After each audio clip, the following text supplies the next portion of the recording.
Hello friend, સ્વાગત છે તમારું મારી ગુજરાતી રસોઈ ટિપ્સ ચેનલમાં। તો આજે આપણે બનાવીશું ક્રિસ્પી અને સોફ્ટ સોજીના વડા। તો ચલો આપણે બનાવવાનું શરૂ કરીએ। તો સોજીના વડા બનાવવા માટે મેં અહીંયા એક વાટકી સોજી લીધો છે। તો ઝીણો કે મોટો તમે કોઈ પણ સોજી લઈ શકો છો। તો સૌથી પહેલા આપણે સોજીને એક બાઉલની અંદર લઈ લઈશું। તો સોજીને આપણે એક બાઉલની અંદર લઈ લીધો છે। તો હવે સોજીના વડા બનાવવા માટે આપણે એક પેનની અંદર 2 વાટકી જેટલું પાણી ગરમ કરીશું। તો જે વાટકીના માપથી તમે અહીંયા સોજી લેતા હોય તે જ વાટકીના માપથી તમારે 2 વાટકી પાણી લેવાનું છે।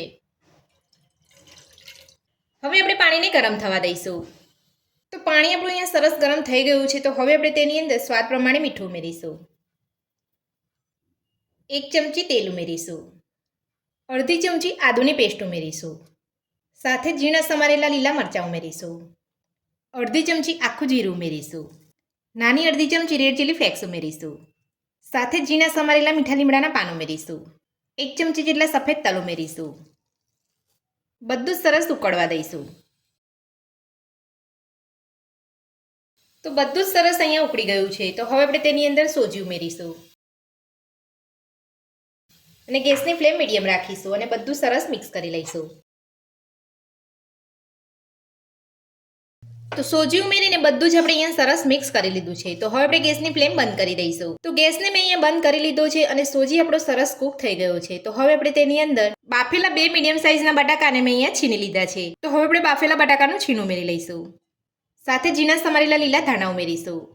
અડધા લીંબુનો રસ ઉમેરીશું અને બધું સરસ મિક્સ કરી લઈશું।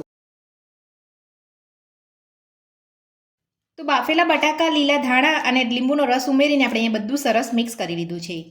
તો હવે આપણે મિશ્રણને થોડું ઠંડુ થવા દઈશું। તો આ મિશ્રણને વધારે પડતું પણ ઠંડુ નથી થવા દેવાનું। આપણું એ મિશ્રણ નોર્મલ ગરમ હોય ત્યારે જ આપણે મિશ્રણમાંથી વડા બનાવી લેવાના છે।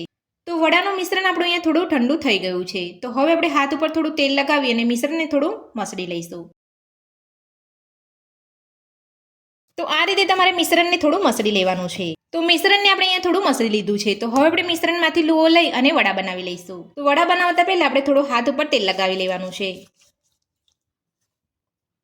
તો જે સાઈઝના તમારે વડા બનાવવા હોય તે રીતે તમારે અહીંયા મિશ્રણ લેવાનું છે।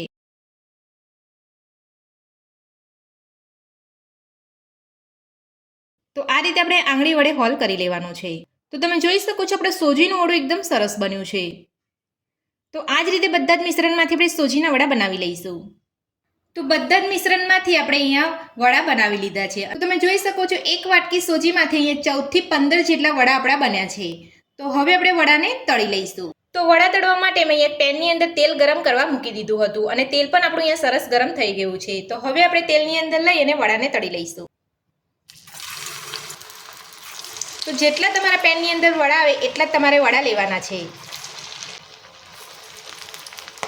તો વડાને આપણે અહીંયા તેલની અંદર લઈ લીધા છે। તો હવે આપણે ગેસની મીડિયમ ફ્લેમ પર વડાને તળાવવા દઈશું અને તેલમાં બબલ્સ ઓછા થાય એટલે આપણે વડાને પલટાવી લઈશું।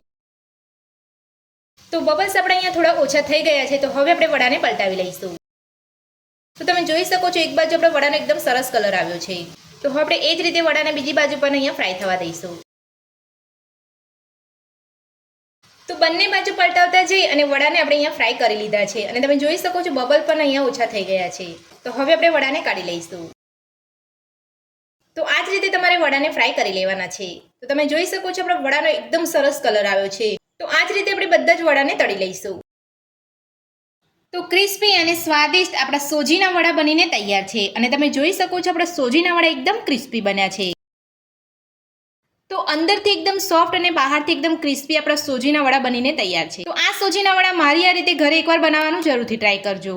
આજની રેસીપી પસંદ આવી હોય તો વિડીયોને લાઇક કરજો, ચેનલને સબસ્ક્રાઇબ કરજો, તમારા મિત્રોને જરૂરથી શેર કરજો। Thank you.